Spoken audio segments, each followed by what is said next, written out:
नमस्कार, मैं आप सभी का स्वागत करता हूं अपने इस प्यारे से एजुकेशनल प्लेटफॉर्म फिजिक्स वाला हिंदी मीडियम पर। हम लोग अपनी क्लास 10th के प्यारे बच्चों के साथ बात कर रहे हैं और क्लास 10th के प्यारे बच्चों के साथ बात करते हुए सोशल साइंस यानी कि सामाजिक अध्ययन जो आपका विषय है उसको हम लोग अपनी आज की इस क्लास में और आने वाली क्लासेस में आप सभी के साथ डिस्कस करने वाले हैं। किनके साथ?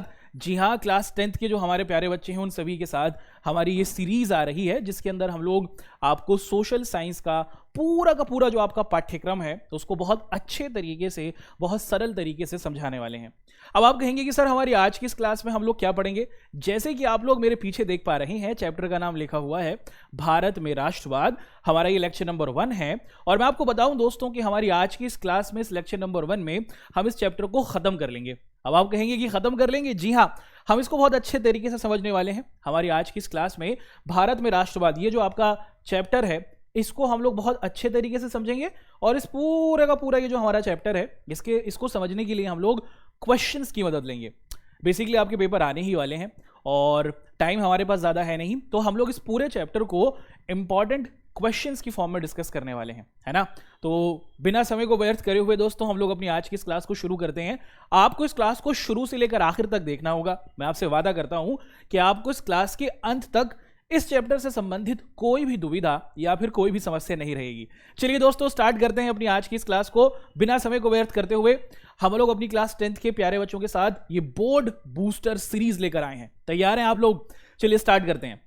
सबसे पहले यही डिस्कस करते हैं कि हमारी आज की इस क्लास में हम लोग पढ़ने क्या वाले हैं। तो दोस्तों हमारी आज की इस क्लास में हम लोग इस चैप्टर से संबंधित यानी कि भारत में राष्ट्रवाद से संबंधित क्वेश्चंस को देखेंगे। सबसे पहले हम लोग यहाँ पर लघुत्तरीय प्रश्न को देखेंगे। लघुत्तरीय प्रश्न का मतलब शॉर्ट क्वेश्चंस जो होते हैं आपके। उसी के साथ साथ फिर हम लोग दीर्घ उत्तरीय प्रश्नों को देखेंगे। भाई दीर्घ उत्तरीय प्रश्नों का मतलब होता है लॉन्ग क्वेश्चंस। पेपर में लॉन्ग क्वेश्चंस भी आते हैं इस चैप्टर से और उसी के साथ साथ हम लोग इंपॉर्टेंट क्वेश्चंस को भी देखने वाले हैं। तो हमारे जो हिंदी मीडियम के बच्चे हैं क्लास 10th के, ये चैप्टर आप बच्चों के लिए बहुत ज़्यादा महत्वपूर्ण है। इतिहास से ये संबंधित है और आपके पेपर के संदर्भ में यहाँ से बहुत सारे सवाल बनने वाले हैं। तो पूरे चैप्टर को क्वेश्चंस की मदद से समझने वाले हैं। बड़ा मजा आएगा दोस्तों। कुर्सी के बेटी बांध लीजिए क्योंकि हम लोग भारत में राष्ट्रवाद इस चैप्टर की पूरी कहानी को आपके सामने रखने वाले हैं। स्टार्ट करते हैं दोस्तों, ठीक है। सबसे पहले जैसे मैंने आप सभी को चैप्टर का नाम तो बता दिया, भारत में राष्ट्रवाद। अब आपके दिमाग में सवाल जरूर आ सकता है कि सर ये राष्ट्रवाद का मतलब क्या होता है। आप में से कुछ बच्चों को शायद कुछ आइडिया हो, कुछ को नहीं हो। चलिए सबसे पहले इसके अर्थ को ही समझने की कोशिश कर लेते हैं कि राष्ट्रवाद का मतलब क्या होता है। भाई राष्ट्रवाद ना कोई चीज नहीं है, ये क्या है, एक तरीके की फीलिंग है। और फीलिंग कहां पर आती है दोस्तों? फीलिंग आती है आपके दिल में, फीलिंग आती है आपके हार्ट में, है ना। तो राष्ट्रवाद का मतलब हुआ कि सीधे सरल तौर पर जब आपके अंदर अपने देश को लेकर देशभक्ति जो है, अपने देश को लेकर जो आपका प्रेम है वो बढ़ने लगता है और जब आप अपने देश को बचाने के लिए, अपने देश को आजाद कराने के लिए या फिर अपने देश का विकास करने के लिए इकट्ठे होते हैं, ये एक प्रकार की फीलिंग है। तो सीधे सरल शब्दों में अगर हम लोग राष्ट्रवाद को समझने की कोशिश करें, राष्ट्रवाद का क्या मतलब है? राष्ट्रवाद का मतलब है दोस्तों कि देश के अंदर, किसी भी देश के अंदर जो रहने वाले लोग हैं वो सभी अपनी एक पहचान को बढ़ावा देते हैं कि हम लोग चाहे किसी भी धर्म के हों, किसी भी जाति के हों, किसी भी लिंग के हों, किसी भी समुदाय के हों, हम सभी की पहचान क्या है कि हम सभी लोग पहले भारतीय हैं, है कि नहीं है? जी हाँ, ये जो भारतीय होने की फीलिंग है यही राष्ट्रवाद कहलाती है। तो और जब भी हम लोग अपने आप को भारतीय कहते हैं तो हम लोग अपने आप को भारतीय डिफाइन करने के लिए क्या करते हैं?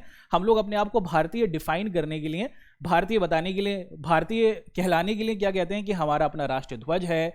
हमारे पास क्या है दोस्तों कि हम लोग एक दूसरे के साथ जुड़े हुए हैं और हम लोग बहुत सारे प्रतीकों से जुड़े हुए हैं। प्रतीकों से मतलब कि हमारे देश का एक अपना राष्ट्रीय ध्वज है, राष्ट्रीय प्रतीक है, राष्ट्रीय गान है। हमने सीधे सरल शब्दों में राष्ट्रवाद का अर्थ आपके सामने पेश किया। राष्ट्रवाद एक प्रकार की फीलिंग है या फिर आप कह सकते हैं कि एक प्रकार की सोच है, विचारधारा है ना, अभिव्यक्ति है, जिसका मतलब ये होता है कि किसी देश में जो रहने वाले लोग हैं वो एक दूसरे से जुड़े हुए हैं, चाहे वो किसी भी अलग अलग जाति, धर्म, भाषा, लिंग या समुदाय से हो, वो सभी पहले उस देश के नागरिक हैं। और ये सभी देश के नागरिक कैसे एक दूसरे से जुड़े हुए हैं? क्योंकि इस देश का या फिर किसी भी देश का अपना राष्ट्रीय गान है, राष्ट्रीय ध्वज है। यही राष्ट्रवाद की सीधी सरल परिभाषा रही। तो पेपर में जरूर सवाल बनता है दोस्तों और हमने यहां पर आप सभी के साथ ये जो राष्ट्रवाद शब्द है इसकी पूरी कहानी को बहुत अच्छे तरीके से पेश किया। आगे बढ़ेंगे और बहुत अच्छे तरीके से अब दूसरे सवाल की तरफ आप सभी को लेकर चलेंगे। यहां पर अगर आप इस सवाल को देखें, लिखा है कि प्रथम विश्व युद्ध के भारत के हुए प्रभावों का वर्णन कीजिए। ये बहुत ही महत्वपूर्ण सवाल है, आपके पेपर के अंदर ये बहुत बार पूछा जाता रहा है और हम लोग इस सवाल को बहुत अच्छे तरीके से आपके सामने समझने की कोशिश करेंगे। प्रथम विश्व युद्ध कब हुआ? जल्दी से जल्दी आप लोग कमेंट करके बताइए दोस्तों, समय बिल्कुल भी व्यर्थ मत कीजिए। बताइए कि फर्स्ट वर्ल्ड वॉर कब हुई या फिर कब हुआ। प्रथम विश्व युद्ध आप सभी को पता है दोस्तों कि साल 1914 में शुरू हुआ और साल 1918 के अंदर खत्म हुआ। अच्छा, ये जो प्रथम विश्व युद्ध था ना, इसके अंदर भारत शामिल नहीं था। इस लड़ाई में हमारा कुछ भी मसला नहीं था, हम लोग इस युद्ध में शामिल नहीं थे। सीधे तौर पर अंग्रेजों की ये लड़ाई थी, अंग्रेज हमें जबरदस्ती इस लड़ाई के अंदर ले गए थे। क्या थी पूरी कहानी?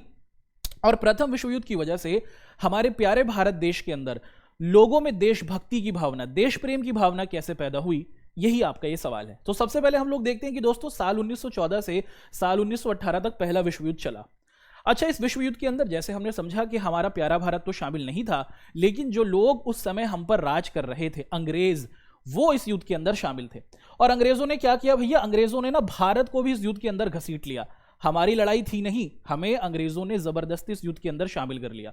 कैसे शामिल किया?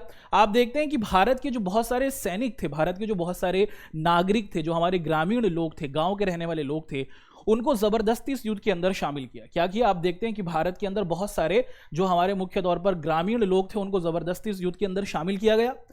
और उसी के साथ साथ अंग्रेजों ने क्या किया, क्योंकि जब ये लड़ाई चल रही थी, प्रथम विश्व युद्ध है भाई, विश्व युद्ध चल रहा है, विश्व युद्ध को जीतने के लिए संसाधन की जरूरत होती है, पैसे की जरूरत होती है। तो पहले तो उन्होंने भारत के अंदर भारत के लोगों को जबरदस्ती सेना में शामिल किया। उसी के साथ साथ आप लोग देखते हैं कि भारत के अंदर टैक्स को बढ़ा दिया। यहां पर अगर आप राजस्व शब्द को देखें, राजस्व का मतलब क्या होता है दोस्तों? राजस्व का मतलब होता है टैक्स। तो भारत के लोगों से टैक्स ज्यादा लेने लगे। और इसी के साथ साथ आप लोग देखते हैं कि इससे जो हमारे पूरे देश की अर्थव्यवस्था थी, वो पूरे तौर पर अव्यवस्थित हो गई। देश के अंदर महंगाई बहुत ज्यादा तेजी के साथ बढ़ गई। भारत के अंदर लोगों के पास खाने को कुछ था नहीं, और अंग्रेज इस समय भारतीयों पर किसी प्रकार का कोई ध्यान नहीं दे रहे थे। और इसी वजह से आप लोग क्या देखते हैं कि इसी वजह से भारत के अंदर राष्ट्रवादी आंदोलन मतलब आजादी के आंदोलन पैदा हुए। तो प्रथम विश्व युद्ध ने कहीं ना कहीं भारतीयों के दिल में जो देश प्रेम की भावना थी ना, उसको बढ़ा दिया। उससे पहले हम लोगों को पता था कि हाँ, अंग्रेज हम पर राज कर रहे हैं, हम उनसे परेशान हैं, लेकिन जब जबरदस्ती हमें सेना में शामिल किया गया, हमारे ऊपर अलग अलग प्रकार के टैक्स यानी कि राजस्व और कर लगा दिए गए, उसी के साथ देश के बाजारों को खत्म कर दिया गया, महंगाई बहुत ज्यादा बढ़ गई। तो इसी वजह से आप लोग देखते हैं कि भारत के लोगों में देश प्रेम, राष्ट्रवाद की भावना बहुत तेजी से बढ़ी, और इस प्रथम विश्व युद्ध की वजह से ही भारत के अंदर देश की आजादी के आंदोलन हुए। अगले सवाल की ओर बढ़ेंगे दोस्तों। अब अगला सवाल आप सभी के सामने यहां पर है। यहां पर हमने देखा कि साल 1914 से साल 1918 तक मुख्य तौर पर क्या हुआ? भारत में प्रथम विश्व युद्ध हुआ। अच्छा, साल 1914 से साल 1918 तक ये जो प्रथम विश्व युद्ध चला, इसके अंदर भारत के अंदर लोग अंग्रेजों से बहुत ज्यादा परेशान थे, और वो अंग्रेजों से आजादी चाहते थे, अंग्रेजों से किसी ना किसी तरीके से छुटकारा चाहते थे। लेकिन किस तरीके से छुटकारा मिले, इसका कोई भी आइडिया नहीं था। और अब यहां पर एक आइडिया आता है, और उसी आइडिया को क्या कहा जा रहा है दोस्तों? उसी आइडिया को सत्याग्रह कहा जाता है। एक आदमी आते हैं, आप कहेंगे कि कहां से आते हैं? साल 1915, इसको याद कर लीजिए, आपके पेपर के संदर्भ में यहां से भी सवाल बनता है। साल 1915 में हम जिन्हें बापू कहते हैं, महात्मा गांधी जी, दक्षिण अफ्रीका से भारत आते हैं। और भारत आने के बाद वो भारतीयों के सामने एक प्रकार का विचार प्रस्तुत करते हैं, एक प्रकार की सोच प्रस्तुत करते हैं। और इसी सोच और विचार को हम लोग क्या कहते हैं दोस्तों? इसी सोच और विचार को हम लोग सत्याग्रह कहते हैं, है ना?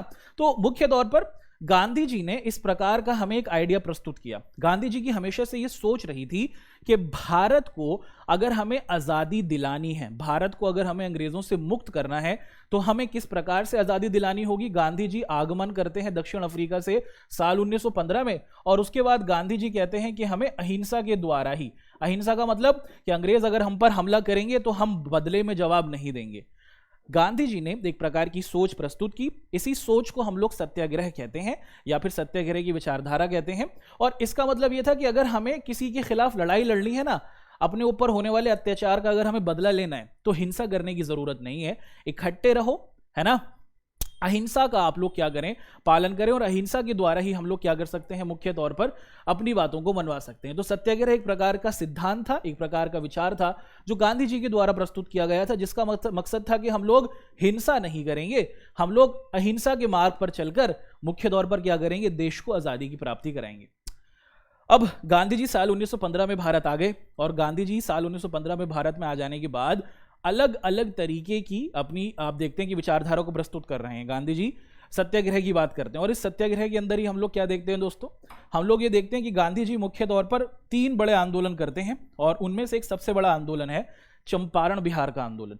पेपर में सीधा सवाल बनता है आपके कि चंपारण का आंदोलन कब हुआ, क्या थी इसकी पूरी कहानी, इसको अब हम लोग समझने की कोशिश करने वाले हैं। ठीक है, पूरे चैप्टर को हम लोग क्वेश्चंस के जरिए समझ रहे हैं। ये सारे क्वेश्चंस आपके पेपर के लिए बहुत ही ज्यादा महत्वपूर्ण है, तो आपको बहुत अच्छे तरीके से इस चीज को समझना है। यहां पर अगर हम लोग देखें दोस्तों कि यहां पर लिखा हुआ है चंपारण आंदोलन कब हुआ और इसके क्या क्या कारण थे।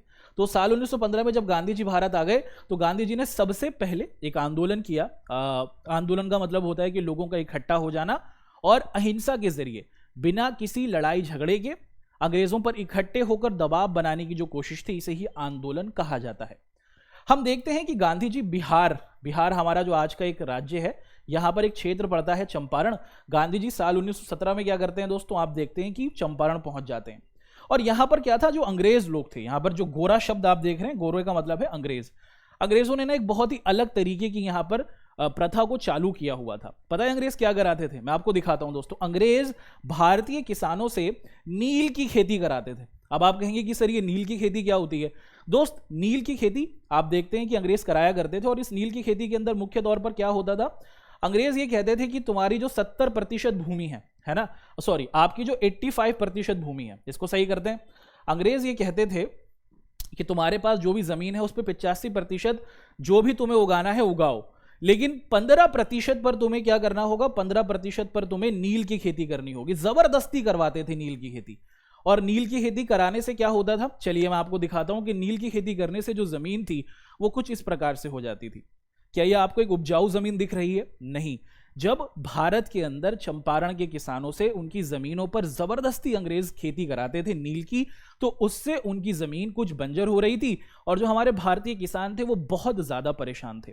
वो गांधी जी के पास जाते हैं और गांधी जी से कहते हैं कि आप हमारी समस्या का समाधान कीजिए। गांधी जी उनके साथ जुड़ते हैं। ये सभी लोग, चंपारण के किसान और महात्मा गांधी जी, इकट्ठे होकर अहिंसात्मक तरीके से, है ना, बिना किसी हिंसा के अंग्रेजों के खिलाफ इकट्ठे होकर विरोध करते हैं और आखिर में अंग्रेज लोगों को इनकी बातें माननी पड़ती हैं। ठीक है, तो यही हमारा पूरा का पूरा चंपारण का आंदोलन रहा दोस्तों, जिसमें अंग्रेज जबरदस्ती भारतीयों से नील की खेती करा रहे थे।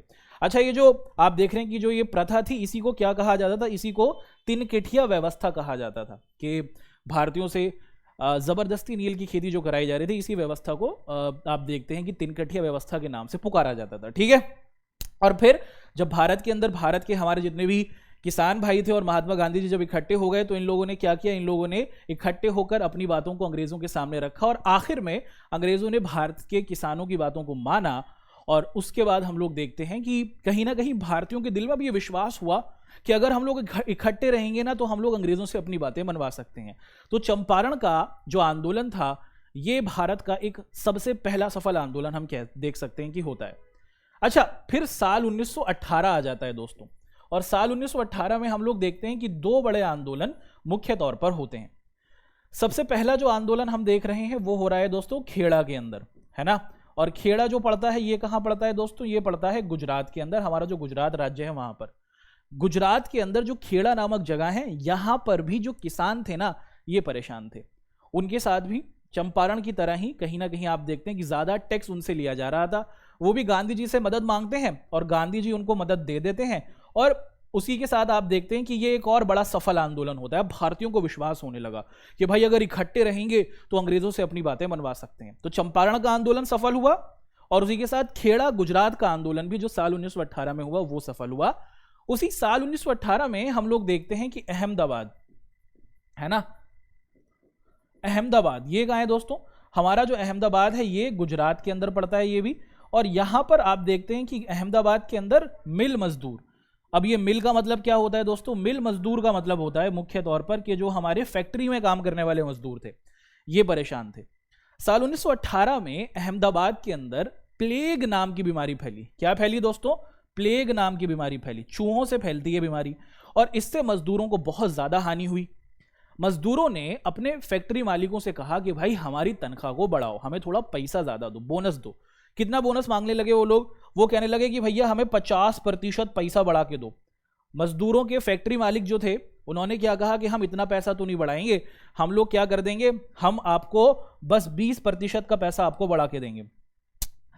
इसी बात को लेकर जो मजदूर थे, मजदूर कह रहे हैं कि 50% पैसा बढ़ाओ, फैक्ट्री मालिक कह रहे हैं कि 20% पैसा बढ़ाएंगे, और इसी बात को लेकर जो मजदूर थे वो आंदोलन करते हैं। गांधी जी तक बात पहुंचती है और गांधी जी मजदूरों को समझाते हैं, और गांधी जी के समझाने पर ही फिर यह तय होता है कि ना तो मजदूरों की रहेगी और ना ही फैक्ट्री मालिकों की रहेगी, और 35% क्या किया जाएगा, मुख्य तौर पर बोनस देने की बात होती है। तो गांधी जी भारत में आने के बाद साल 1915 में ये 3 बड़े सत्याग्रह के आंदोलन करते हैं, और ये तीनों आंदोलन सफल हैं।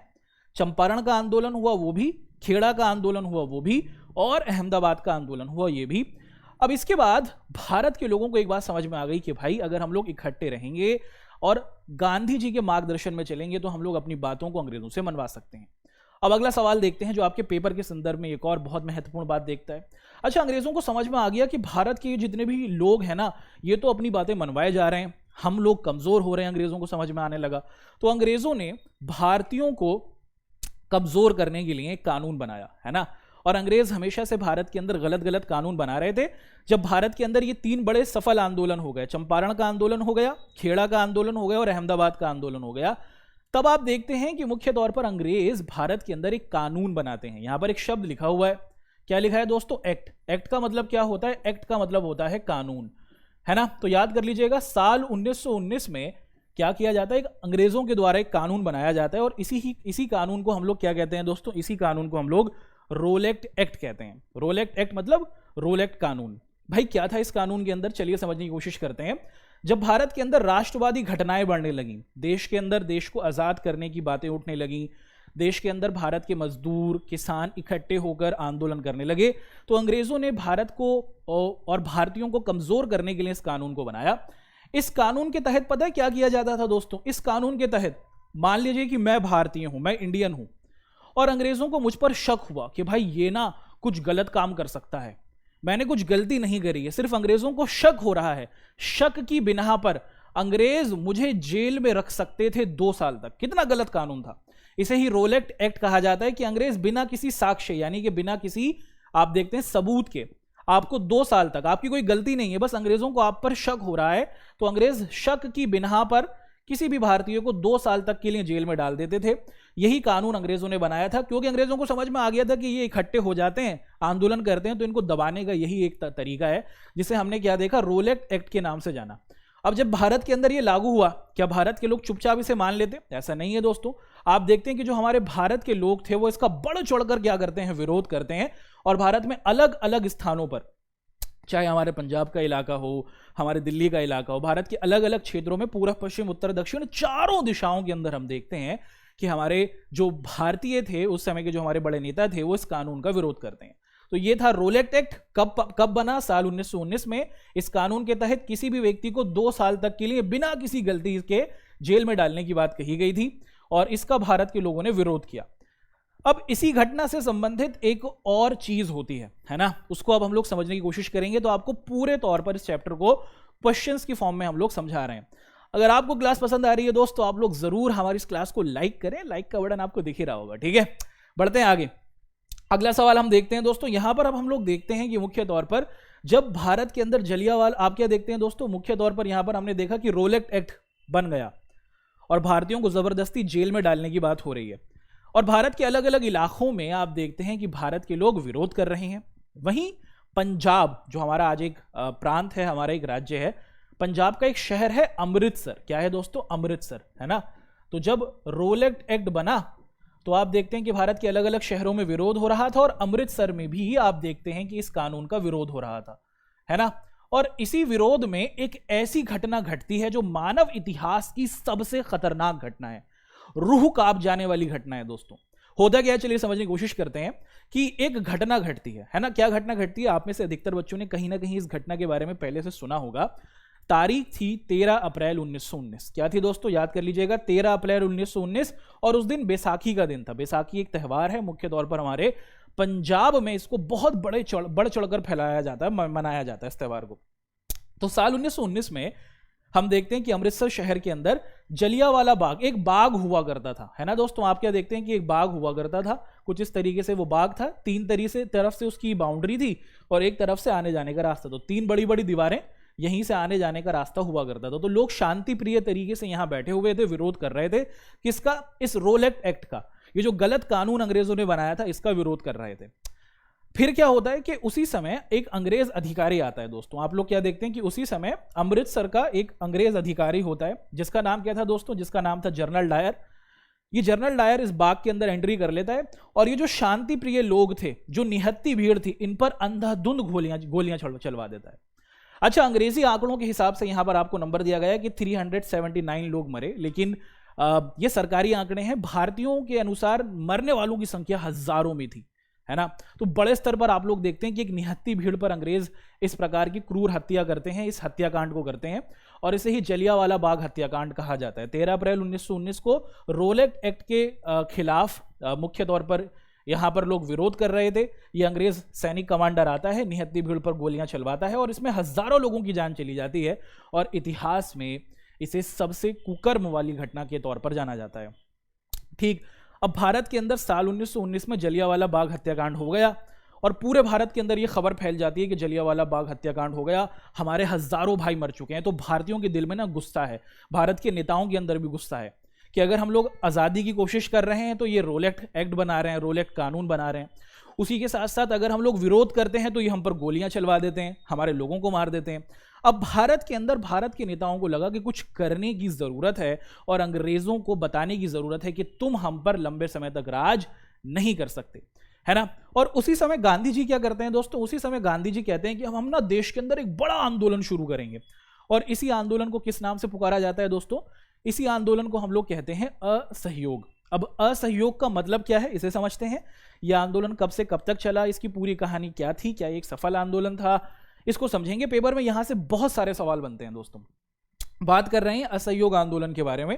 तो यहां पर गांधी जी क्या करते हैं कि जब जलियांवाला बाग हत्याकांड हो गया, गांधी जी को समझ में आता है और भारत के और बड़े नेताओं को भी कि हमें अपने देश के अंदर एक बड़े आंदोलन की जरूरत है और भारत में असहयोग आंदोलन शुरू किया जाएगा। अच्छा, ये जो असहयोग आंदोलन है, इसका आइडिया गांधी जी ने किताब में दिया था। कौन सी किताब में दिया था दोस्तों? साल 1909 में गांधी जी ने एक पुस्तक लिखी थी, है ना। उस पुस्तक का नाम क्या था, आप लोग याद कर लीजिए। उस पुस्तक का नाम था हिंद स्वराज, है ना। तो साल 1909 में गांधी जी के द्वारा एक पुस्तक लिखी गई जिसका नाम था हिंद स्वराज और इसी के अंदर गांधी जी ने यह आइडिया दिया था असहयोग का। अच्छा, इस असहयोग का मतलब क्या होता है कि हम लोग ना अंग्रेजों का सहयोग कर रहे हैं। अंग्रेज हम पर राज क्यों कर पा रहे हैं? क्योंकि हम उनको अपने ऊपर राज करने दे रहे हैं। वो कहते हैं कि कल से तुमसे ज्यादा पैसे लेंगे, हम कहते हैं कि माई बाप जैसा आप कहेंगे वैसा हम मान लेंगे। हम अंग्रेजों का सहयोग कर रहे हैं। अंग्रेज कहते हैं कि तुम्हें सिर्फ हमसे ही बिजनेस करना है, अमेरिकियों से नहीं करना है। हम कहते हैं कि माई बाप जैसा आप कहेंगे वैसा हम मान लेंगे। हम अंग्रेजों का सहयोग कर रहे थे, इसी वजह से हम अंग्रेजों के गुलाम थे। गांधी जी ने कहा कि भाई असहयोग करना होगा, उनका सहयोग बंद। और ये जो आइडिया था गांधी जी ने अपनी पुस्तक में दिया था, जो साल 1909 में हिंद स्वराज के नाम से पुस्तक थी, उसमें रखा गया था कि हमें अंग्रेजों का सहयोग बंद कर देना होगा और उसी के जरिए हम लोग क्या कर सकते हैं दोस्तों? उसी के जरिए हम लोग स्वराज, स्वराज का मतलब क्या होता है? स्वराज का मतलब होता है स्वयं का राज।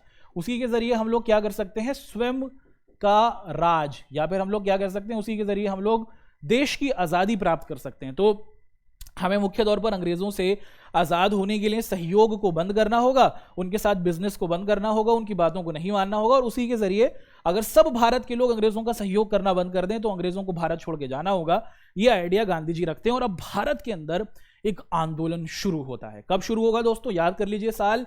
ये साल जो हमारा शुरू हो रहा है दोस्तों, साल 1920 में असहयोग आंदोलन की शुरुआत होती है।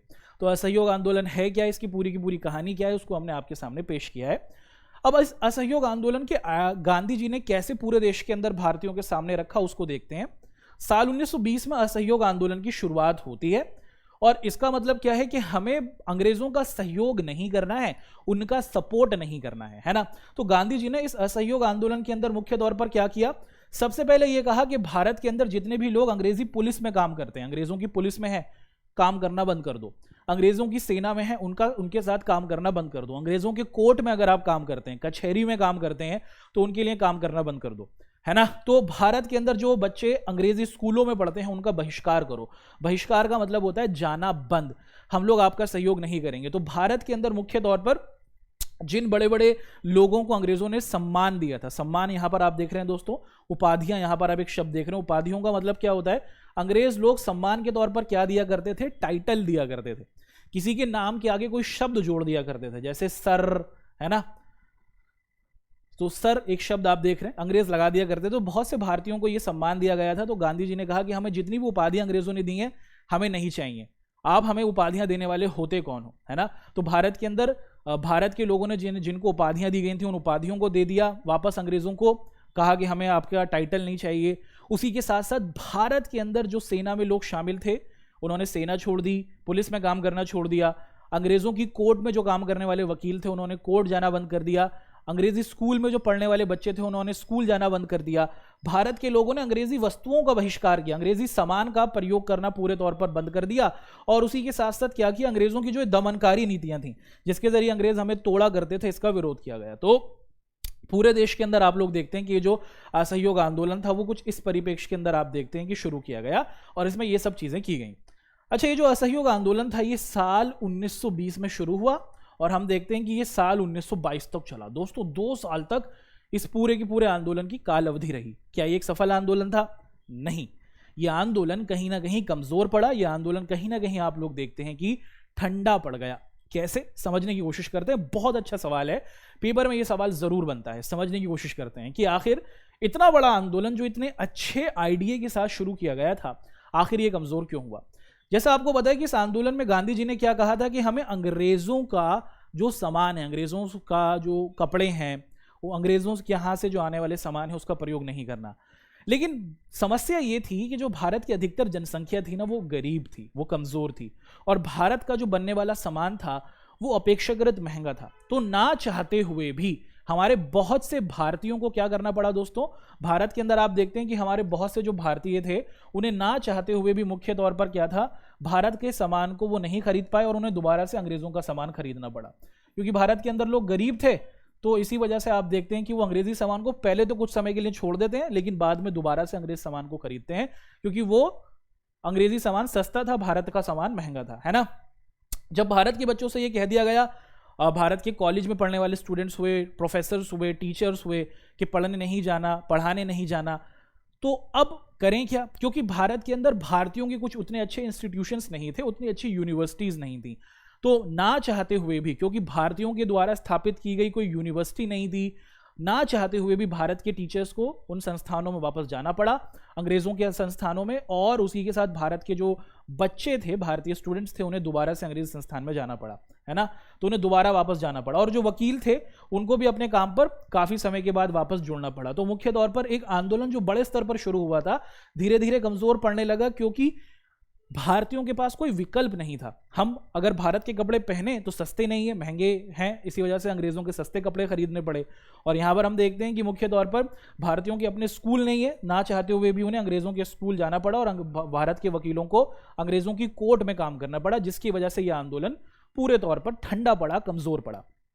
अच्छा, ये जो आंदोलन था ये साल 1922 में खत्म हो गया। कैसे? एक घटना घटी है, इसको आप लोगों को अच्छे तरीके से समझ लेना है। असहयोग आंदोलन के संदर्भ में एक बहुत ही बड़ी घटना दोस्तों यहां पर हम लोग होते हुए देखते हैं। एक घटना है ना, एक इंसिडेंट है, एक जगह है चोरी चौरा, है ना, आप देख पा रहे हैं दोस्तों, चोरी चौरा नामक एक घटना है। इससे ही असहयोग आंदोलन खत्म हुआ। साल 1922 का समय था और साल 1922 में आप देखते हैं कि मुख्य तौर पर एक हिंसक घटना हो जाती है। हिंसक घटना मतलब भारतीयों से एक हिंसा हो जाती है और इसी हिंसा की वजह से मुख्य तौर पर आप लोग देखते हैं कि यह आंदोलन खत्म करना पड़ता है गांधी जी को। एक जगह है यूपी, उत्तर प्रदेश, आप सभी को पता है। यूपी में भी एक जगह है दोस्तों, क्या, यूपी में भी एक हमारी जगह है गोरखपुर, है ना। तो यूपी गोरखपुर में एक इलाका है चौरी चौरा।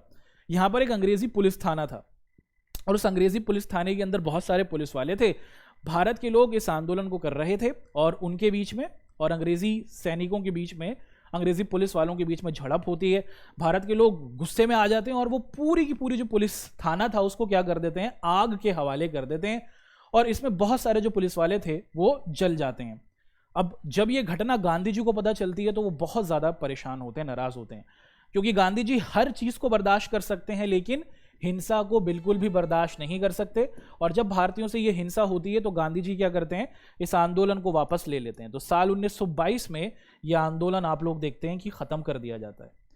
तो अब तक असहयोग आंदोलन था क्या, ये कब शुरू हुआ, इसमें किन किन बातों को करने की बात कही गई, यह आंदोलन कमजोर कैसे पड़ा और यह आंदोलन कैसे खत्म हुआ, उसको हमने क्वेश्चंस के जरिए आपके सामने पेश किया है।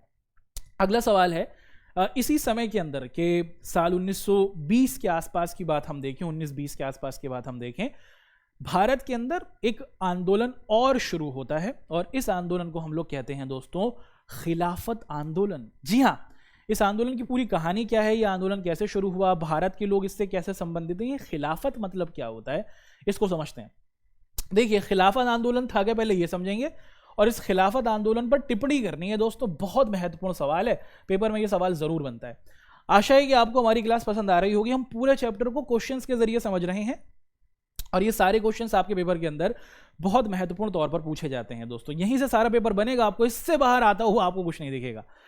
शुरुआत करते हैं कि खिलाफत आंदोलन है क्या। तो मुख्य तौर पर आप लोग देखते हैं कि दोस्तों तुर्की नामक एक देश है ना, आप लोगों ने जरूर सुना होगा तुर्की, पता है आपको? जी हाँ, तुर्की पता है आपको, तुर्की एक देश है। तुर्की में एक व्यक्ति रहते थे और उन्हें ही क्या कहा जाता है दोस्तों, उन्हीं को कहा जाता है खलीफा। क्या कहा जाता था? उनको खलीफा कहा जाता था। भाई ये खलीफा होते कौन थे? खलीफा पूरी दुनिया के अंदर जितने भी मुसलमान हैं उनके धार्मिक गुरु थे। क्या थे? धार्मिक गुरु, धर्म गुरु। दुनिया में जितने भी मुसलमान हैं, भारत के अंदर मुसलमान हुए, पाकिस्तान, इंडोनेशिया, जितने भी जगह आप मुसलमानों को देखते हैं, उन सभी मुसलमानों के जो नेता होते हैं उनको क्या कहा जाता था? उनको खलीफा कहा जाता था। और ये खलीफा जी रहा करते थे तुर्की के अंदर। अंग्रेजों की और तुर्की के बीच में झगड़ा हुआ करता था और प्रथम विश्व युद्ध जब चल रहा था तो अंग्रेजों ने कहा था कि भाई हम तुर्की को ना खत्म कर देंगे और ये जो खलीफा का पद है इसको भी क्या कर देंगे, खलीफा का जो पद था अंग्रेज कह रहे थे कि इसको हम लोग समाप्त कर देंगे। और अंग्रेज क्या कर रहे थे? उसको समाप्त करने ही वाले थे, बिल्कुल खत्म करने वाले थे, क्योंकि दुनिया भर के जो मुसलमान थे वो खलीफा को अपना गुरु मानते थे। अब जब ये खबर भारत में फैली तो आप देखते हैं कि भारत के जो दो मुसलमान भाई थे, भारत के अंदर जो दो मुसलमान भाई थे, ये दोनों क्या करते हैं, भारत के अंदर जो ये दो मुसलमान भाई हैं, कौन? इनका नाम देख लीजिए दोस्तों, है ना, मोहम्मद अली। भारत के अंदर जो दो मुसलमान भाई हैं, मोहम्मद अली, है ना, और शौकत अली, शौकत मियाँ शौकत अली। तो आप देखते हैं कि मुख्य तौर पर दो भाई थे, मोहम्मद अली और शौकत अली। इनको समझ में आता है कि हमारे खलीफा जी के साथ बहुत गलत हो रहा है, तो ये भारत के अंदर एक आंदोलन को शुरू करते हैं। कब शुरू करते हैं? साल 1919 में। अली बंधु, बंधु का मतलब होता है अली ब्रदर्स। तो दो भाई हैं अली ब्रदर्स, ये खलीफा जी जो हैं उनके पद को बचाने के लिए भारत में ये आंदोलन शुरू करते हैं। और आप देखते हैं कि ये आंदोलन साल 1919 में शुरू होता है और साल 1924 में खत्म हो जाता है ना। क्या ये आंदोलन खलीफा के पद को बचा पाता है? नहीं, ये नहीं बचा पाता।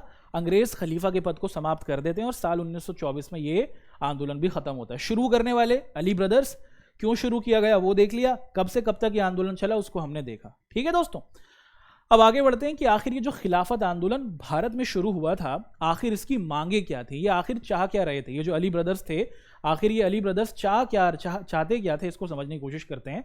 तो मुख्य तौर पर आपके जो ये खिलाफत आंदोलन शुरू किया गया था साल 1919 में, आप देखते हैं इसके अंदर तीन बातें की गई कि जो तुर्की के सुल्तान हैं उनकी शक्ति का उनकी शक्तियां वैसे ही रखी जाएं, अंग्रेज उनकी शक्ति को खत्म ना करें।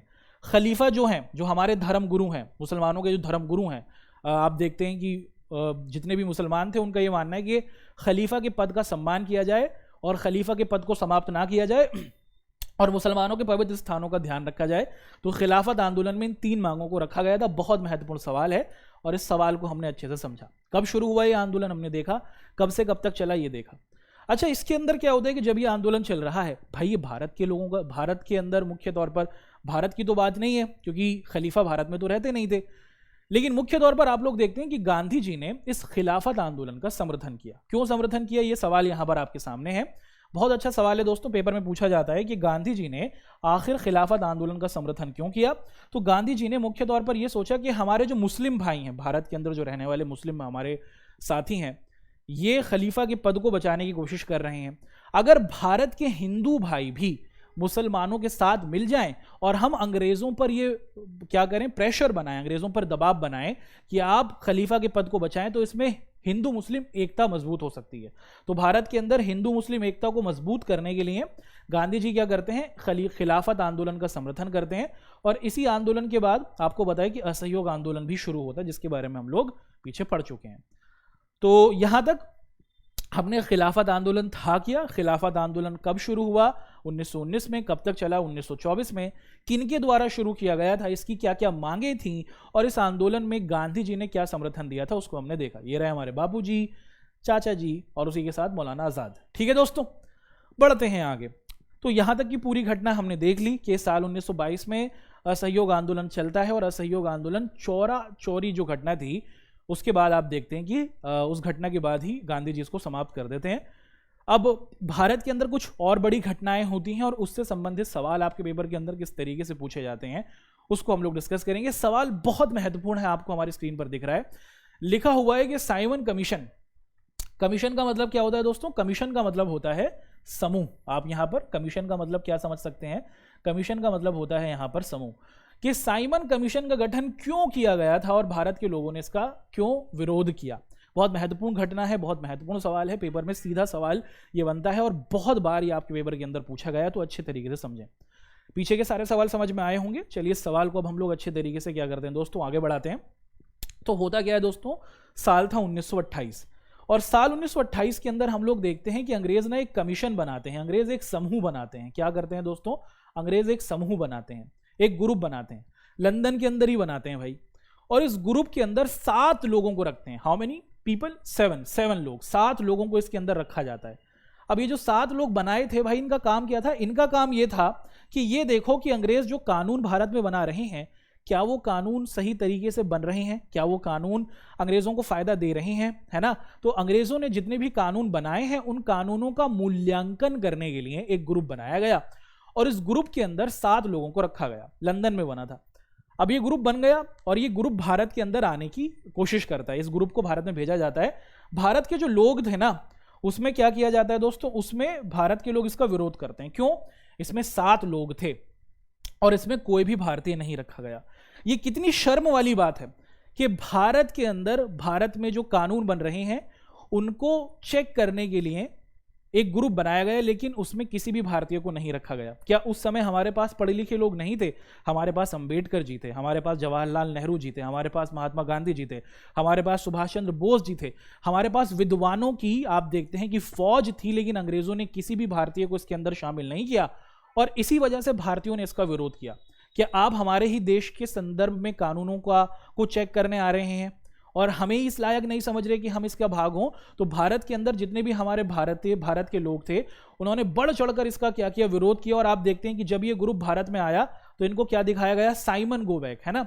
तो साइमन कर एक व्यक्ति था, वो इस ग्रुप का लीडर था, उसी के नाम पर आप देखते हैं कि इस कमीशन को बनाया गया था। तो जब ये भारत के अंदर आए तो मुख्य तौर पर आप लोग देखते हैं कि भारत के अंदर जिस भी शहर में ये गए, वहां पर इनका बहिष्कार किया गया। बहिष्कार का मतलब ये कहा गया कि भैया जी वापस जाओ, जहां से आए हो वापस जाओ, हम अपने देश में तुम्हारे हिसाब से कानूनों को नहीं बनने देंगे। तो साइमन कमीशन क्या था, साइमन कमीशन कब बना, साइमन कमीशन के अंदर मुख्य तौर पर क्या चीज चेक की गई थी, भारतीयों ने इसका विरोध क्यों किया। 7 लोग थे, किसी भी भारतीय को नहीं रखा गया था, और इसी वजह से भारत के लोगों ने इसका विरोध किया। जिस जिस शहर में ये लोग गए तो भारत के लोगों ने साइमन गो बैक के नारों और झंडों के साथ काले झंडे इनको दिखाए। अब साइमन कमीशन जब हुआ, उसी कालखंड के अंदर हम लोग देखते हैं कि जब साइमन कमीशन साल 1928 के अंदर भारत के अंदर आता है, और फिर ये सब चीज़ें साइमन गो बैक के नारे दिखाए जाते हैं। अब भारत में एक और बड़ी घटना होती है, और इसी बड़ी घटना के अंदर दोस्तों अगर हम लोग इसको देखें, इसे हम लोग किस नाम से पुकारते हैं, इसे हम लोग कहते हैं सविनय अवज्ञा आंदोलन। ठीक है, समझने की कोशिश करते हैं दोस्तों कि ये सविनय अवज्ञा आंदोलन है क्या, ये शुरू क्यों किया गया था, और इसकी क्या क्या पूरे तौर पर कहानी थी, है ना। तो साल 1930 के आसपास आप लोग देखते हैं कि मुख्य तौर पर एक आंदोलन शुरू किया जाएगा, एक और बड़ा आंदोलन है, और हर आंदोलन की बस यही कोशिश है कि भारत को आज़ादी मिले और भारत को पूरे तौर पर अंग्रेजों से मुक्त किया जाए। तो आप देखते हैं कि साल 1930 में 30 के आसपास एक बड़ा आंदोलन, नया आंदोलन अब शुरू हो रहा है दोस्तों। साइमन कमीशन के बाद की घटना हम देख रहे हैं। सवाल है कि सविनय अवज्ञा आंदोलन क्या था और इसमें क्या क्या बातें रखी गई। तो सबसे पहले तो यह कहा गया, सविनय अवज्ञा आंदोलन शुरू करने की वजह थी कि हमें साइमन कमीशन को नहीं मानना, उसी समय पूरी दुनिया के अंदर ना मंदी आई हुई थी। मंदी का मतलब कि भाई बाजार बंद, जैसे कोरोना टाइम के अंदर अगर आपको याद होगा, बाजारें बंद, दुकान बंद, हर चीज बंद, फैक्ट्रियां बंद, सब लोग परेशान हो गए थे। कुछ ऐसी ही स्थिति साल 1929 के अंतर्गत थी। और आप ये देखते हैं कि उस वक्त दुनिया के बाजार पूरे तरीके से बंद हो गए थे, दुनिया में लोगों के पास काम नहीं था, भारत के लोग बहुत ज्यादा परेशान थे, अंग्रेज ध्यान नहीं दे रहे थे। इसीलिए अंग्रेजों को अपनी तरफ अंग्रेजों का ध्यान अपनी तरफ दिलाने के लिए सविनय अवज्ञा आंदोलन शुरू करने की बात की गई। और इसी के अंदर गांधी जी ने ना 11 मांगे रखी थी। उस समय एक अंग्रेज अधिकारी था, उसका नाम था इरविन, लॉर्ड इरविन। तो गांधी जी ने भैया लॉर्ड इरविन से कहा कि हमारी कुछ 11 मांगे हैं भाई, मान लो। आप देखते हैं कि उसने कोई जवाब ही नहीं दिया। और जब, कितने अपमान की बात है ना, हमारे देश में राज कर रहे हो, हम सही तरीके से अपनी बातें तुम तक रख रहे हैं, तो हमारी बातें नहीं मान रहे। और जब इन 11 मांगों का कोई जवाब नहीं आया तो गांधी जी ने कहा कि भाई अब इनको सबक सिखाना होगा, आंदोलन करना होगा। और इसी के साथ देश में पूर्ण स्वराज की मांग की गई। पूर्ण स्वराज का मतलब क्या है भैया? पूरी आजादी चाहिए, ये देश हमारा है, इस देश की एक एक मिट्टी, पूरब से लेकर पश्चिम तक, उत्तर से लेकर दक्षिण तक, हर एक क्षेत्र पर हमारा राज होगा। अंग्रेजों, तुम्हें हमारे देश से जाना होगा। आप देखते हैं कि सविनय अवज्ञा आंदोलन में ये बातें की गई थी, ठीक है। तो सविनय अवज्ञा आंदोलन इन चीजों की वजह से शुरू किया गया। सविनय अवज्ञा आंदोलन, गांधी जी ने कहा कि ये सभी चीजें हो गई हैं, हम अंग्रेजों से मांग रख रहे हैं, 11 ये मान नहीं रहे हैं, उसी के साथ हमें पूरी आज़ादी चाहिए। अब सविनय अवज्ञा आंदोलन को शुरू करने की कोशिश की गई। कैसे शुरू करें? तो गांधी जी ने देखा कि भारत के जो लोग हैं ना, पूरा का पूरा जो हमारा भारत का कुनबा है, भारत के जो हमारे सभी लोग हैं, ये परेशान हैं एक चीज़ से। वो क्या है? अंग्रेज ना हमसे नमक पर बहुत ज़्यादा टैक्स लिया करते थे। देश हमारा, ज़मीन हमारी, समुद्र हमारा, समुद्र से निकलने वाला नमक हमारा, लेकिन भारत के लोग खुद ही नमक नहीं बना सकते थे, ना ही बेच सकते थे। और उसी के साथ साथ आप देखते हैं कि अंग्रेज लोग हमसे क्या करा करते थे? इस नमक पर बहुत ज्यादा क्या करा करते थे? टैक्स लिया करते थे। तो गांधी जी ने कहा कि हम लोग सविनय अवज्ञा आंदोलन जो शुरू करेंगे वो नमक सत्याग्रह से करेंगे, है ना। नमक सत्याग्रह का मतलब इसे नमक आंदोलन भी कहा जाता है। और इसी के साथ साथ अगर हम लोग देखें दोस्तों कि इस नमक आंदोलन भी इसको कहते हैं, और इसको डांडी मार्च के नाम से भी पुकारा जाता है। इसी को हम लोग डांडी मार्च के नाम से भी पुकारते हैं। तो भैया होता क्या है? गांधी जी ने कहा कि अगर हमें सविनय अवज्ञा आंदोलन शुरू करना है, सविनय अवज्ञा आंदोलन का मतलब हम आपकी बात को नहीं मानेंगे। सविनय अवज्ञा आंदोलन, आज्ञा होती है, आज्ञा को ना मानना ही सविनय अवज्ञा। हम आपके कहने को नहीं मानेंगे, हम आपके कानून को नहीं मानेंगे। तो अंग्रेजों के द्वारा बनाया गया जो नमक कानून था, इसको ना मानने की बात की गई। और इसी कानून को तोड़ने के लिए गांधी जी क्या करते हैं? मुख्य तौर पर एक यात्रा करते हैं, है ना। तो आप देखते हैं कि दोस्तों कब ये यात्रा शुरू होती है? 12 मार्च 1930 को ये यात्रा शुरू होती है। गांधी जी के साथ 78 उनके साथी होते हैं। 78 गांधी जी के साथ उनके साथी आपको दिखते हैं। और ये लोग साबरमती आश्रम से चलते हैं। तो कहाँ से चलते हैं? साबरमती, जहां पर गांधी जी रहा करते थे, साबरमती आश्रम से गांधी जी चलते हैं और दांडी जो समुद्र का किनारा था वहां पर पहुंचते हैं। 24 दिनों तक ये लंबी यात्रा चलती है। और 6 अप्रैल 1930 को गांधी जी दांडी के तट पर पहुंच जाते हैं। और दांडी के तट पर पहुंचने के बाद क्या करते हैं दोस्तों? शांति प्रिय तरीके से नमक बनाते हैं, समुद्र से नमक को बना लेते हैं और अंग्रेजों की आज्ञा की अवहेलना कर देते हैं, अंग्रेजों के कानून को नहीं मानते। और इसी के साथ देश में फिर सविनय अवज्ञा आंदोलन की शुरुआत होती है। अब जब देश में सविनय अवज्ञा आंदोलन चल रहा होता है तो अंग्रेजों की हालत खराब हो जाती है ना। अंग्रेज लोग संभाल नहीं पाते हैं, क्योंकि अब भारत के लोग अंग्रेजों के कहने को नहीं मान रहे, अंग्रेजों के ऑर्डर्स को नहीं मान रहे। तो अब अंग्रेजों को देश में शासन चलाना बहुत मुश्किल हो रहा था। अब इसीलिए अंग्रेज क्या करते हैं? अंग्रेज अधिकारी जो थे, अंग्रेज जितने भी शासन को संभालने वाले लोग थे, वो गांधी जी से कहते हैं कि आइए बात कर लेते हैं, आपकी जो बातें हैं उस पर हम लोग डिस्कशन करते हैं। और इसी को लेकर आप लोग क्या देखते हैं कि गांधी जी और लॉर्ड इरविन, ये लॉर्ड इरविन कौन है दोस्तों? उस समय आप लोग देखते हैं कि अंग्रेजों का सबसे बड़ा अधिकारी था। तो जब देश के अंदर सविनय अवज्ञा आंदोलन चल रहा था तो अंग्रेजी सरकार क्या कहती है कि भाई बहुत मुश्किल हो रहा है शासन संभालना, आपकी जो मांगे हम सुनने के लिए तैयार हैं। तो गांधी जी और अंग्रेजों के बीच में एक पैक्ट होता है, समझौता होता है। क्या होता है समझौते के अंदर? अंग्रेज लोग कहते हैं कि मुख्य तौर पर 5 मार्च 1931 को ये जो लॉर्ड इरविन था, है ना, और गांधी जी के बीच में क्या होता है? समझौता होता है। इसी को गांधी इरविन पैक्ट भी कहते हैं और इसी को दिल्ली समझौता के नाम से भी पुकारा जाता है। इसके अंदर ये कहा गया गांधी जी से, लॉर्ड इरविन ने कहा कि आप लोग क्या करेंगे? आप लोग ये जो अपना सविनय अवज्ञा आंदोलन चल रहा है ना, इसको आप लोग रोकेंगे। तो गांधी जी ने कहा कि हाँ जी भाई साहब रोक देंगे, लेकिन हमारी भी तो कुछ मांगे सुनोगे। तो गांधी जी ने कहा कि हमारे जितने भी साथी आपने पकड़े हैं इनको छोड़ना होगा, इरविन ने कहा कि हाँ जी हम छोड़ देंगे। गांधी जी ने कहा कि हमारी जो और मांगे, हमने 11 मांगे रखी, इन मांगों को भी मानना होगा। इरविन ने कहा कि हाँ जी मान लेंगे। इरविन ने एक शर्त रख दी। इरविन ने कहा कि जो भी चीज़ें डिस्कस करेंगे ना, भारत में नहीं करेंगे। इसको लेकर इस चीज़ का डिस्कशन कहाँ होगा? इसका डिस्कशन हम लोग लंदन में करेंगे। और लंदन में अंग्रेज क्या करते थे? मीटिंग करा करते थे। इस मीटिंग को कहा जाता था गोल मेज सम्मेलन। एक टेबल हुआ करती थी, है ना, राउंड टेबल मीटिंग जिसे कहते हैं, और उस पर सभी नेता लोग आते थे। तो गांधी जी को आप देखते हैं कि इरविन कहता है कि आपको लंदन आना होगा। दूसरी गोल मेज सम्मेलन में गांधी जी जाते हैं, लेकिन इस शर्त के साथ कि मुख्य तौर पर हमारे सभी भारतीयों को छोड़ा जाएगा और भारत को पूरी आज़ादी मिलेगी। क्या मिलेगी? हमें पूरी आज़ादी, पूर्ण स्वराज की बात गांधी जी कहते हैं। जब गांधी जी वहां पर जाते हैं तो अंग्रेज कहते हैं कि भाई सारी बातें मान लेंगे लेकिन पूर्ण स्वराज नहीं देंगे। गांधी जी कहते हैं तो ये तो गलत बात है। गांधी जी इस मीटिंग से वापस आते हैं और दोबारा से फिर देश के अंदर सविनय अवज्ञा आंदोलन को शुरू किया जाता है। तो गांधी और इरविन के बीच में जो समझौता हुआ था उसको हमने देखा। इसे दिल्ली समझौता भी कहते हैं। 5 मार्च 1931 को हुआ। गांधी जी इसी समझौते के तहत लंदन गए थे दूसरी गोलमेज सम्मेलन, दूसरी गोलमेज मीटिंग के अंदर, जिसमें गांधी जी उनकी बातों से सहमत नहीं होते, भारत आते हैं और दोबारा से सविनय अवज्ञा आंदोलन चलना शुरू होता है, जो 1934 तक चलता है दोस्तों, है ना। तो सविनय अवज्ञा आंदोलन की जो पूरी की पूरी पृष्ठभूमि हमने अच्छे तरीके से आपके सामने पेश की है, उसको हमने समझा। 1930 से 1934 तक हमारा सविनय अवज्ञा आंदोलन चला है। समझ में आ रहा है? अब कुछ और महत्वपूर्ण सवाल हैं, इनको अच्छे तरीके से समझेंगे क्योंकि पेपर में ये वाला सवाल भी बहुत अच्छे तरीके से बनता है। अच्छा, साल 1932 में ना, जब सविनय अवज्ञा आंदोलन की पृष्ठभूमि चली रही थी देश के अंदर, गांधी जी और हमारे देश के एक और बड़े विद्वान व्यक्ति हैं, उनके बीच में एक समझौता होता है, पूना, जिसे आज के समय में पुणे कहा जाता है। यहां पर ये एक समझौता होता है। किन किन के बीच में होता है दोस्तों? साल 1932 में हम लोग देखते हैं कि 26 सितंबर 1932 को पूना शहर के अंदर गांधी जी और अंबेडकर जी के बीच में एक समझौता होता है। ये रहे हमारे गांधी जी, ये रहे हमारे अंबेडकर जी, इन दोनों के बीच में एक समझौता होता है। अंबेडकर जी जो थे वो दलित लोगों के, आप देखते हैं कि मसीहा थे, सभी के हैं। तो आप देखते हैं कि अंबेडकर जी ये बात कहते हैं कि भारत में ऐसे इलाके, ध्यान से सुनिएगा, आप देखते हैं कि जो हमारे अंबेडकर जी थे वो कहते हैं कि भारत में ऐसे इलाके जहां पर दलित लोग ज्यादा हैं, बहुत ज्यादा रहते हैं, वहां से क्या किया जाए कि जब चुनाव हो देश में तो सिर्फ नेता बनने के लिए, अगर कोई व्यक्ति खड़ा होगा नेता बनने के लिए, तो वो दलित ही लोग चुनाव में खड़े होंगे और दलित ही लोग क्या करेंगे? दलित ही लोग वोट देंगे। एक अलग चुनावी तरीके की बात कर रहे थे कि देश के सभी लोगों के लिए चुनाव और वोटिंग का तरीका अलग होगा और दलित भाइयों के लिए चुनाव और वोटिंग का तरीका अलग होगा।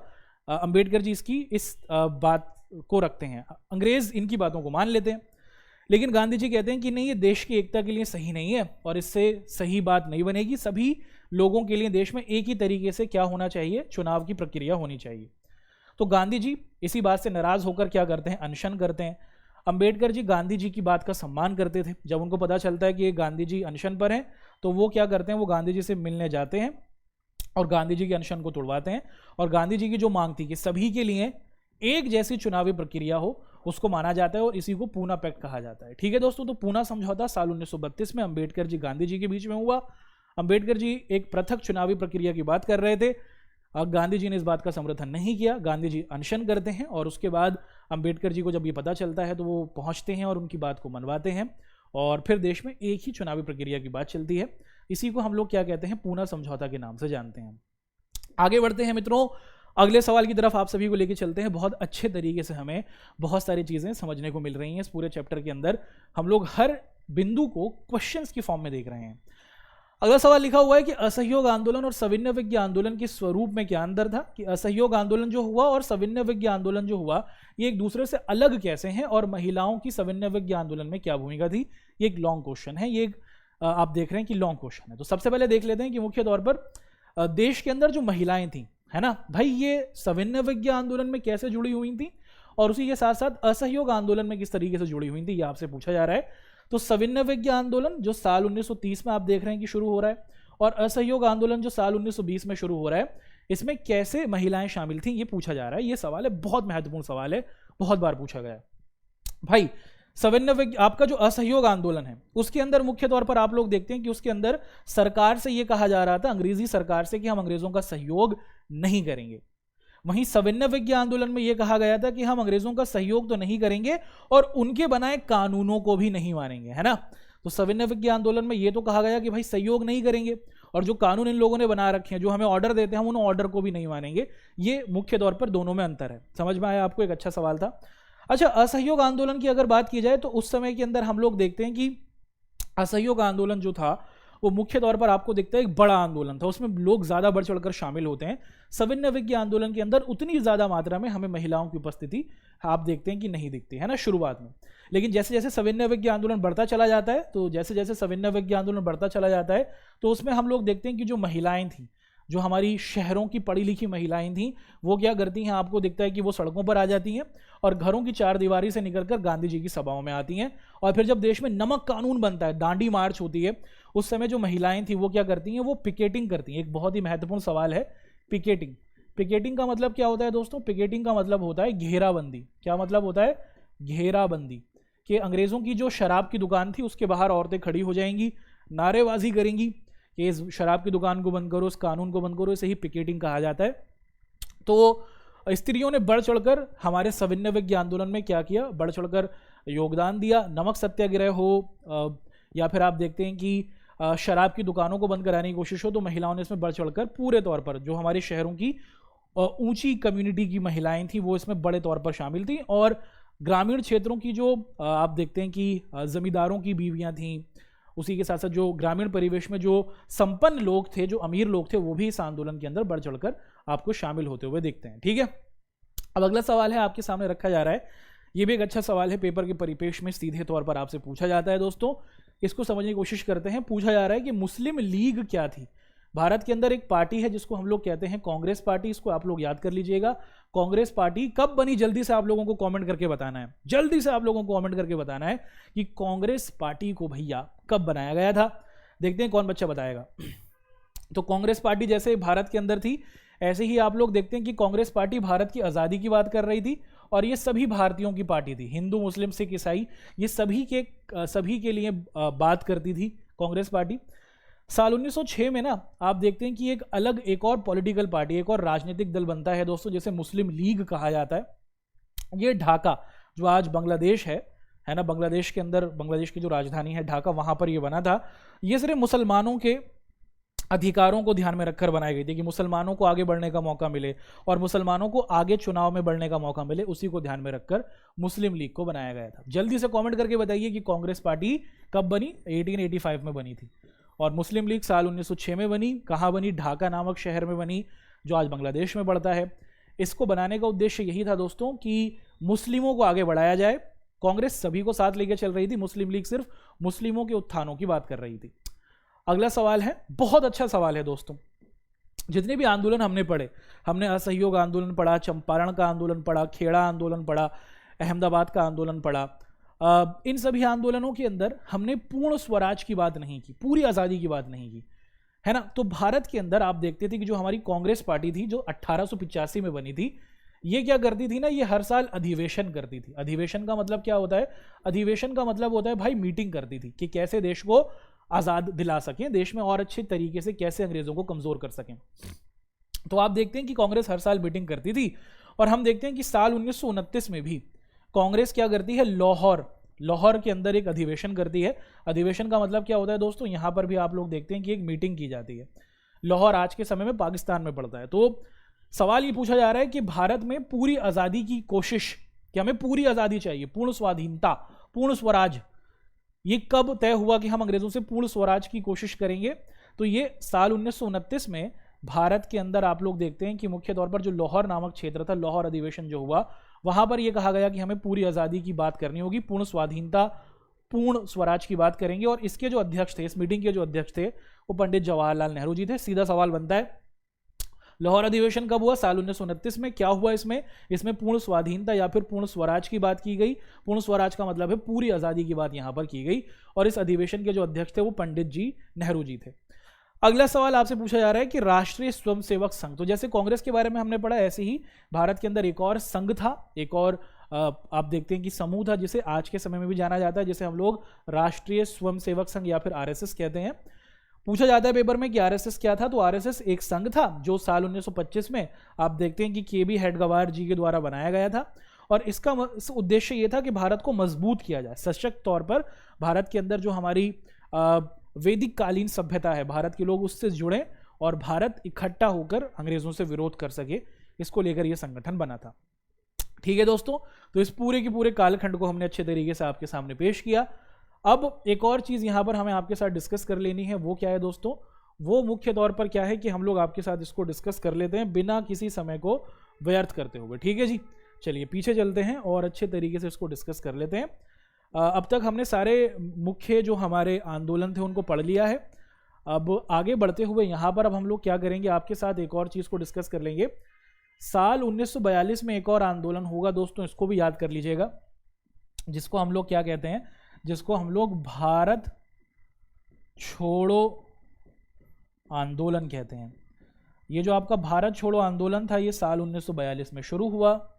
इसी आंदोलन के अंदर अंग्रेजों से ये कहा था कि अंग्रेजों भारत को छोड़ के बाहर जाओ। शुरू हुआ साल 1942 में, ख़त्म हुआ साल 1945 में, और इसके कुछ ही साल बाद, 2 साल बाद भारत को आज़ादी मिल गई।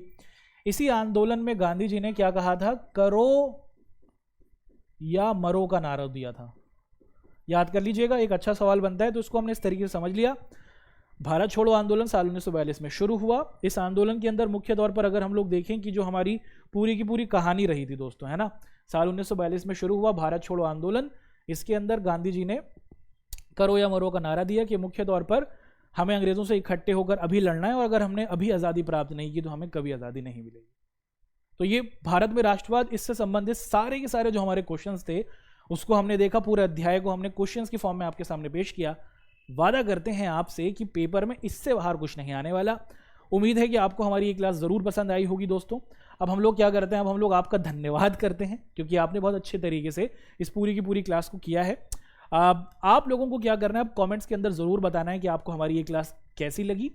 उसी के साथ साथ आपको ये बताना है कि अब आप अगला लेक्चर कौन सा देखना चाहते हैं। आप लोग चैप्टर का नाम लिखिए, चाहे वो भूगोल का हो, चाहे अर्थशास्त्र का हो, चाहे इतिहास का हो, चाहे राजनीतिक विज्ञान का हो। क्लास 10th के जो हमारे प्यारे बच्चे हैं वो कौन सा चैप्टर कराना चाहते हैं, अगला जो हम अगले लेक्चर में करेंगे उसको आप लोग लिखिए। जिसकी होगी सबसे ज़्यादा डिमांड, उसी चैप्टर को हम लोग आपके सामने करेंगे पेश। उम्मीद है कि आपको हमारी क्लास ज़रूर पसंद आई होगी। आप लोगों से मुलाकात करेंगे अपनी नेक्स्ट क्लास में। ज़रूर चैप्टर का नाम लिखिएगा जिसको आप कराना चाहते हैं, और ये भी बताइएगा कि आपको हमारी क्लास कैसी लगी। आप सभी लोग अपना ध्यान रखें, अच्छे तरीके से पढ़ाई करते रहें। हमारी इस क्लास को अपने साथियों के साथ ज़रूर शेयर करें। आपका हमारे साथ जुड़ने के लिए बहुत बहुत धन्यवाद।